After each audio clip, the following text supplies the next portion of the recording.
안녕하세요. 일상생활 속에서 활용 가능한 연구에 기반한 정보를 공유하는 학계와 사회 서비스 현장 전문가들이 창설한 K from WISE 그 6번째 포럼을 시작합니다.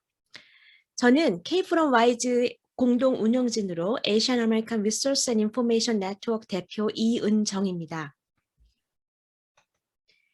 K from WISE는 정보 전달과 교육이 목적입니다. 건강 혹은 의료 서비스와 관련하여 도움이 필요하신 경우에는 의료진들에게 직접 연락을 하셔서 도움을 받으시길 바랍니다. 또한 응급사항은 반드시 911로 연락하시기 바랍니다. 오늘은 코비드 건강 시리즈의 2번째 순서, 여가 활동이 건강과 삶의 질에 미치는 영향입니다. 진행은 캘리포니아 스테이트 유니버시티 로스앤젤레스의 사회사업학과 최가영 교수님께서 해주실 것입니다.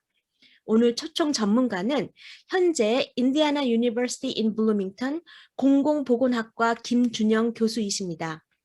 김준영 교수님은 펜실베니아 주립대에서 공공보건학 박사를 받으셨고 그동안 이민자, 노인이나 장애인들의 스트레스 대응 방법으로서의 여가 활동에 대한 연구를 주로 해오셨습니다.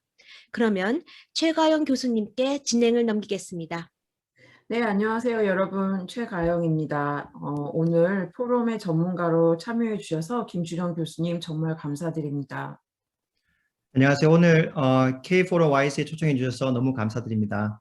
네, 오늘 주제가 여가 활동에 관한 이야기입니다. 교수님은 그동안 여가 활동에 대한 연구를 꾸준히 해오신 걸로 아는데요. 특별히 여가 활동에 관심을 가지시고 연구를 하시게 된 이유가 궁금합니다. 저 개인적으로 미국에 오기 전에 아킬레스건을 크게 다친 적이 있었습니다. 다행히 완전히 끊기지는 않고요. 70에서 80%의 데미지를 입어서 수술도 못하고 다리를 조금 쩔뚝거리기 시작했는데요.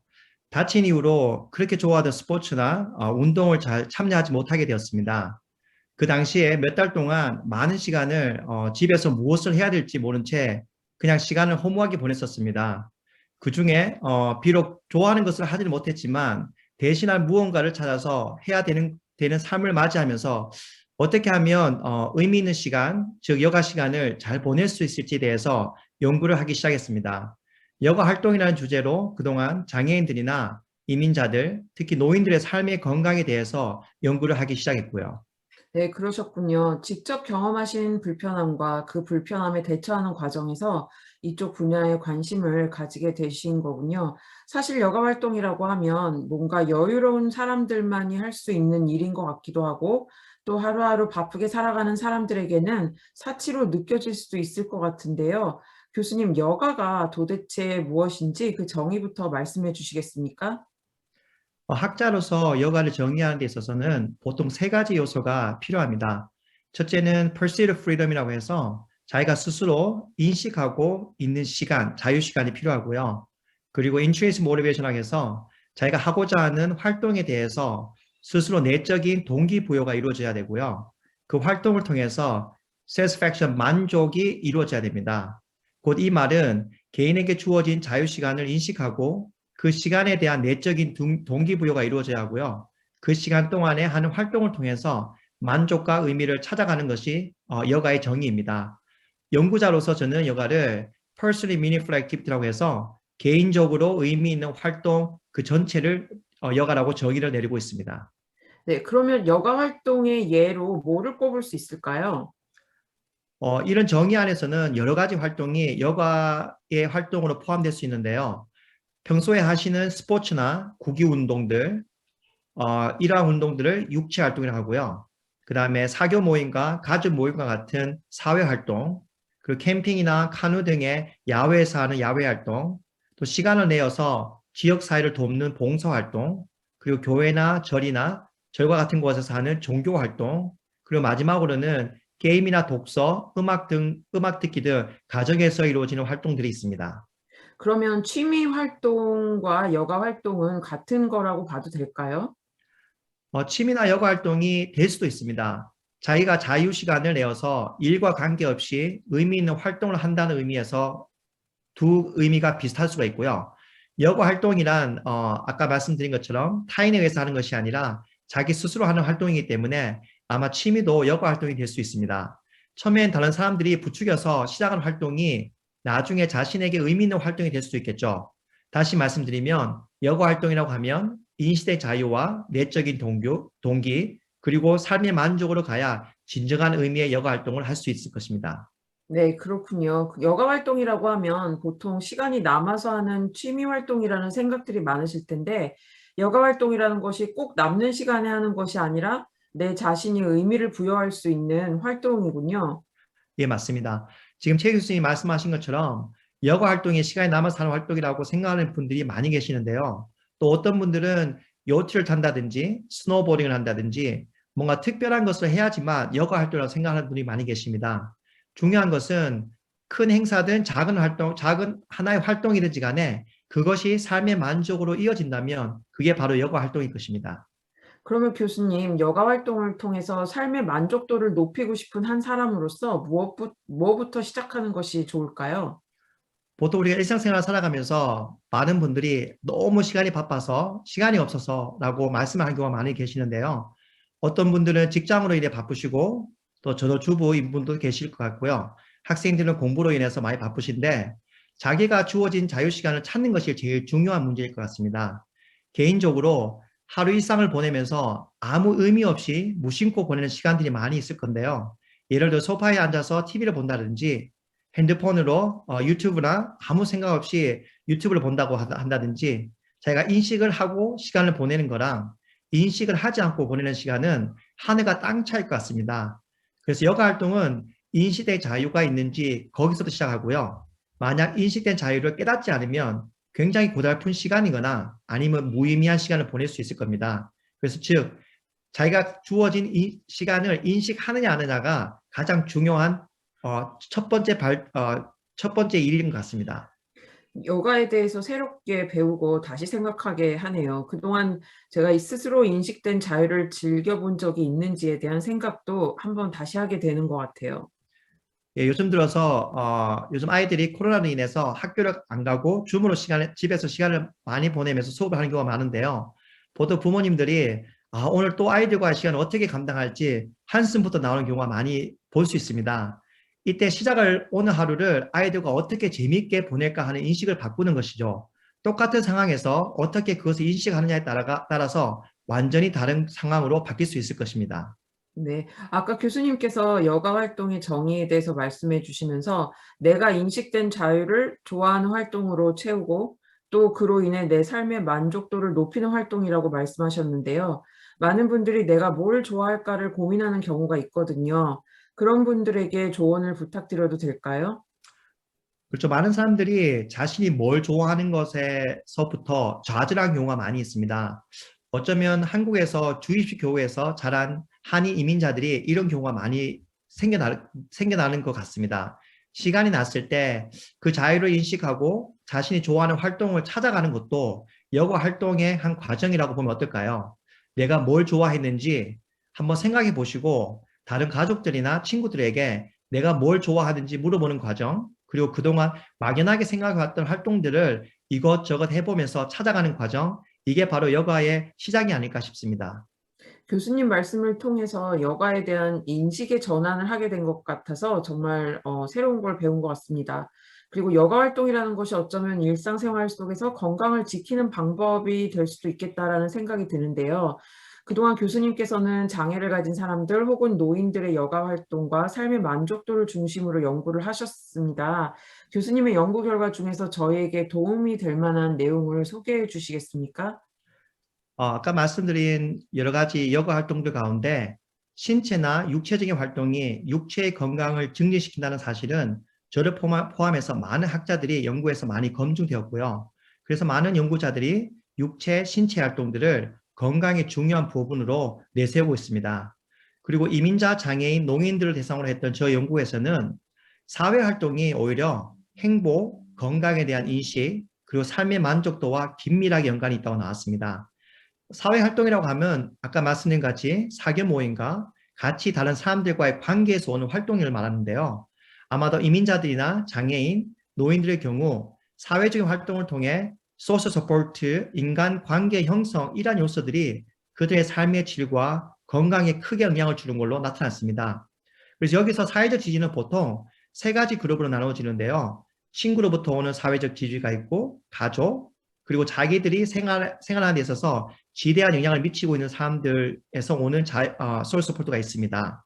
특히 이민자들에게는 이 세 가지의 사회적 지지가 중요한 삶의 만족도로 이어지는 것입니다. 저는 개인적으로 사회 활동을 바탕으로 한 신체나 육체 운동이 가장 이상적으로 육체와 정신 건강을 증진시키는 도구라고 생각이 됩니다. 즉, 사교적인 모임에서 하는 만남에서 같이 운동을 즐기고 어떠한 특정한 신체 활동을 하는 것이 가장 중요한 활동이 될 수 있을 거라고 생각이 됩니다. 네, 김 교수님, 그러면 사회적 지지를 통한 여가 활동이 삶의 만족도나 행복감을 느끼게 된다는 거를 조금 더 이해할 수 있도록 예를 한 가지 정도 들어주실 수 있을까요? 전에 코비드가 있기 전에 LA에 있는 마라톤 클럽에 연구차 방문한 적이 있었습니다. 거기서 마라톤에 참석하시는 분들을 대상으로 연구를 시작했는데요. 그 중에서 한 분이 굉장히 기억에 많이 남습니다. 그분은 그 전에 당뇨라든지 정말 많은 질병이 있었다고 합니다. 그런데 친구들의 권유로 우연히 마라톤을 시작하게 되고요. 거의 매일 새벽에 친구들과 만나서 약 3년간 하시면서 완전히 마라톤에 빠지시게 된 거죠. 이제는 누가 하자고 하지 않아도 스스로 새벽마다 친구들과 마라톤을 하시는 모습을 그 삶을 통해서 지켜봤고요. 아까 방금 말씀드린 자신에게 사회적 지지를 보내줄 수 있는 친구들과 신체적인 활동을 하면서 이 어르신의 건강과 삶의 만족도가 굉장히 높아진 경우를 발견하게 되었습니다. 여러분들도 꼭 뛰실 필요는 없지만 걷기부터 시작하시면 좋을 것 같고요. 하루 중에 시간을 내어서 친구들이나 가족들과 걷기를 한번 해보시는 것도 좋은 아이디어 같습니다. 네. 그리고 지난 1년 코비드로 인해서 이동과 활동이 자유롭지 못해서 많은 분들이 힘들어하셨는데요. 교수님께서 한국 노인분들을 대상으로 코비드 기간 중 여가 활동에 대한 연구를 하셨다고 들었습니다. 노인분들은 어떻게 여가 활동을 이어나가고 계셨고, 또 어떤 활동을 통해서 가장 만족도가 높으셨나요? 예, 코비드 기간 동안 한국 노인분들 대상으로 어떠한 활동이 삶의 만족과 건강 영향을 주는지 조사한 결과 야외 활동이 가장 중요한 부분으로 나타났습니다. 그 이유는 아마 예전에 야외 활동을 좋아하시는 분들이 꾸준히 참여하시면서 그 결과에 영향을 줄 수도 있었을 것 같고요. 반면에 코로나로 인해 실내에서 하는 운동이 줄어들고 야외로 나가서 활동하는 경우가 많이 생기면서 공원 산책이나 집 주위를 걷기 또는 캠핑 등과 같이 코로나 기간 동안 최소한 할 수 있는 야외 활동이 아마 삶의 질이나 만족도에 큰 영향을 준 것 같습니다. 네, 현재 미국에서는 인구의 절반이 최소 백신 1차 접종을 마쳤다고 합니다. 아마 지금 포럼을 시청하시는 분들 중에서도 이미 맞으셨거나 앞으로 백신을 맞으실 계획이 있으신 분들도 있으실 건데요. 한편으로는 4차 유행을 이야기하면서 아직도 주변에 코비드 환자가 지속적으로 늘어나고 있습니다. 교수님께서 오늘 포럼을 시청하시는 분들께 이런 상황에서 여가 활동에 관련해서 이렇게 조언을 해주신다면 뭐가 있을까요? 아까 계속 말씀드렸지만 여가 활동에 대한 인식의 전환이 가장 중요할 것 같습니다. 많은 시간을 가정에서 보내시는 분들께 어린아이들과 함께 즐길 수 있는 오락이나 게임을 찾아서 하시면 좋을 것 같고요. 가까운 공원이나 야외 활동을 통해 아름다운 자연을 만끽하시면서 좋은 시간을 같이 가족들이 보내는 것도 추천드리고요. 개인적으로는 스스로 무엇을 좋아하고 할 수 있는지 찾아가는 과정 가운데서 시작을 하시고 나의 자유시간을 좋아하는 것으로 알차게 채워나가시고 건강은 물론 만족한 생활을 해나가시기를 바랍니다. 네, 다시 한번 김준영 교수님 감사합니다. 그럼 지금부터는 간단하게 Q&A 시간을 갖도록 하겠습니다. Q&A는 Catholic University of America 사회사업학과 고은 교수님께서 진행해 주시겠습니다. 네, 교수님 오늘 유익한 내용 다시 한번 감사드립니다. 저희가 RSVP 때 받은 질문들 위주로 먼저 여쭤보도록 하겠습니다. 저희가 받은 질문 중에 가족이 함께하는 여가 활동과 가족 구성원 개개인의 여가 활동 두 가지가 있을 수 있잖아요. 이 두 가지 간의 균형과 조화를 어떻게 이루는 게 좋은지 물어보신 분이 계셨습니다. 교수님, 이 두 가지 사이의 균형 혹은 조화를 어떻게 하면 맞추어 나갈 수 있을까요? 저는 개인적으로 제 개인적 삶인데요. 저희 가정에서는 미국에서 태어나서 자라고 있는 저희 아이들에게 윷놀이나 딱지접기 등 한국 문화와 관련된 활동을 많이 하는 편입니다.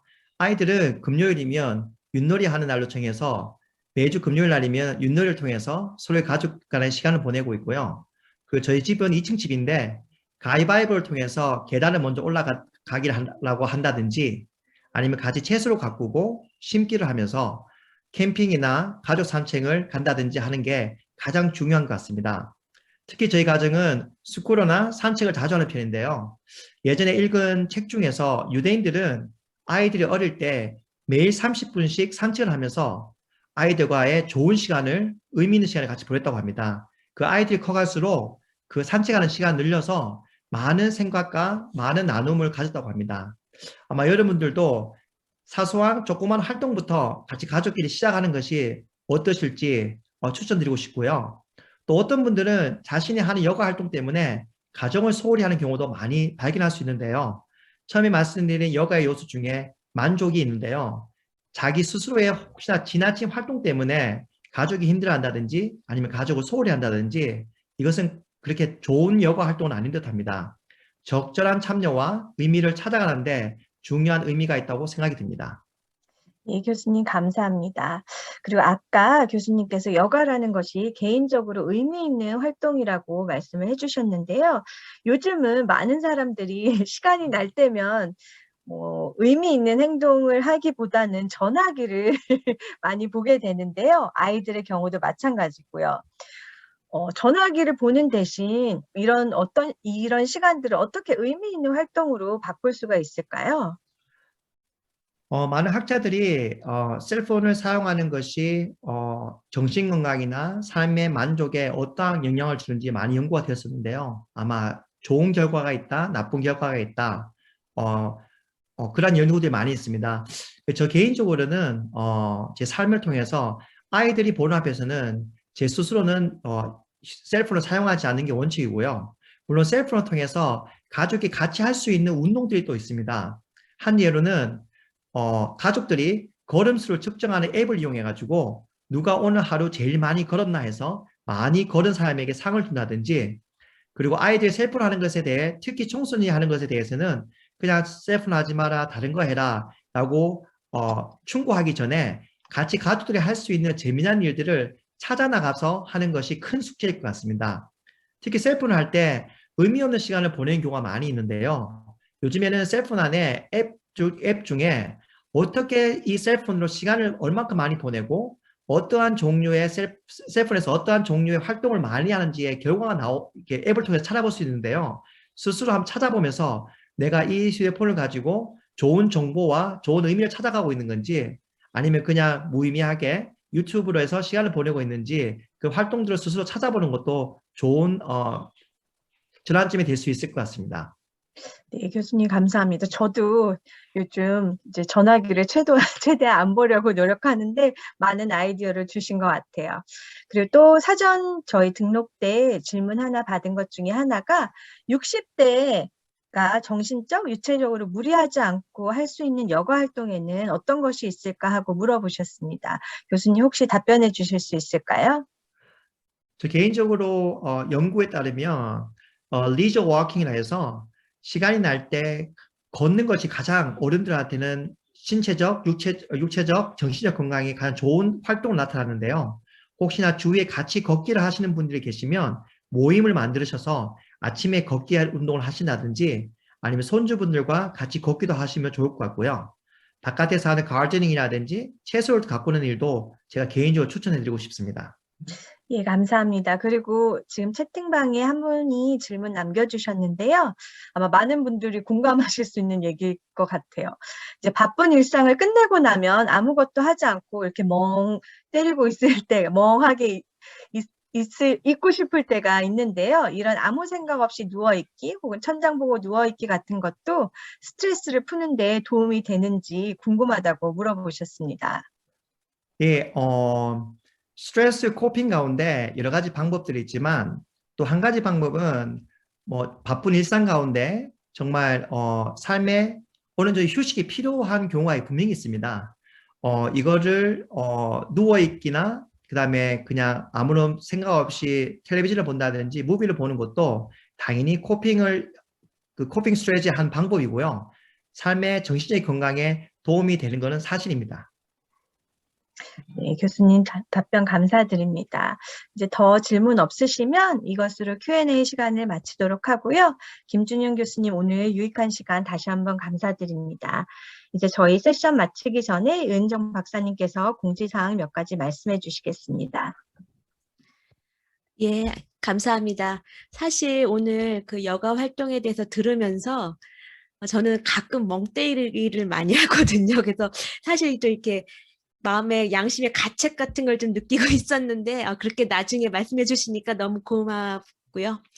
오늘 주제가 다시 한번 우리가 그 여가 활동이 뭔지, 그리고 또 내가 여가 활동하면 아까도 우리 최가영 교수님께서 말씀하신 것처럼 사치다라고 생각해왔던 저 자신에 대해서도 많이 반성하는 시간이 된 것 같습니다.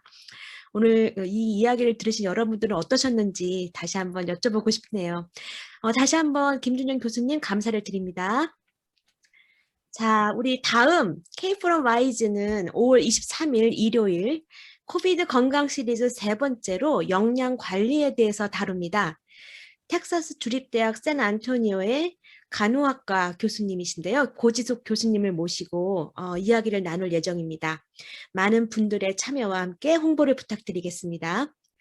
그리고 코비드를 계기로 아마 미국의 많은 지역에서 크고 작은 온라인 포럼들이 많이 개설된 것을 알고 계실 거예요. 오늘은 그 중에 하나인 텍사스의 샌안토니오 지역의 미주 한인 온라인 건강 세미나를 소개시켜 드리려고 하는데요. 오는 5월 8일에 심혈관 질환 관리를 위한 개인 맞춤형 식이 관리라는 주제로 세미나가 열릴 계획입니다.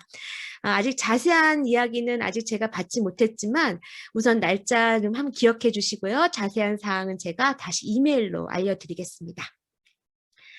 자, 오늘 K from Wise 이것으로 마치겠습니다. 모두들 유익한 시간이 되셨기를 바라고요. 모두들 안전하시고 건강하시길 바랍니다. 감사합니다.